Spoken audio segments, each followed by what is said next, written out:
शेख असद साहब देगलूर शोबे नाजरा को मैं दावत देता हूँ कि वाई इस अनवान पर अपनी तकरीर पेश करें।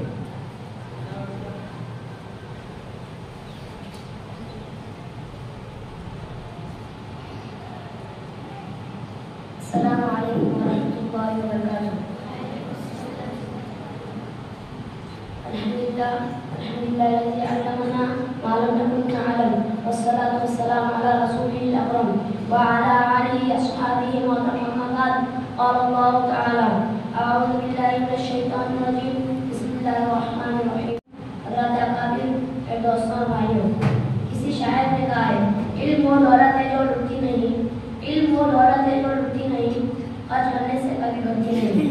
मोहतरम दोस्तों, रोशनी किसे पसंद नहीं, शब तारीख में मांगताब, अंधेरे कमरे में खाने किसे अच्छे नहीं लगते। ठीक यही बात इल्म पर सादिक आती है। वो कौन सी चीज थी जिसने आदम अलैहिस्सलाम को फरिश्तों से अफजल बना दिया? वो कौन सी ताकत है जो इंसान को शक्ल मखलूक़ात बनाती है? वो इल्म है। मोहतरम दोस्तों, हम मुसलमान हैं, अल्लाह और उसके रसूल पर ईमान रखते हैं। वाकई है कि अगर हम इल्म नहीं रखते हम मुसलमान हो नहीं सकते। मुसलमान अनपढ़ हो, मुसलमान जाहिल नहीं हो नहीं सकता। अल्लाह की किताब में जगह जगह बात बयान की गई है। इरशाद बारी ताला कुल हल यस्तवी लदीना वल्लदीना यअलमूना इन्नमा यतज़क्करू उलुल अलबाब। इस आयत का तर्जुमा ये है कि क्या आहिर इल्म ना जानने वाला बराबर हो सकते हैं अक्लमंदी नसीहत करते हैं। मोहतरम दोस्तों, इल्म से मुराद क्या है? क्या दुनिया की इल्म हो या उखरवी इल्म? इल्म कोई भी हो इंसान को इज्जत देता है। इंसान इल्म से ही कमाल पाता है। और इज्जत नहीं देते। इसीलिए हर इंसान को चाहिए कि वो इल्म हासिल करे। अगर आप दुनिया की इल्म हासिल करेंगे तो दुनिया में आपकी कामयाबी रहती है। अगर आप दीनी इल्म हासिल करेंगे तो आखिरत की कामयाबी आपके कदम चूमेगी।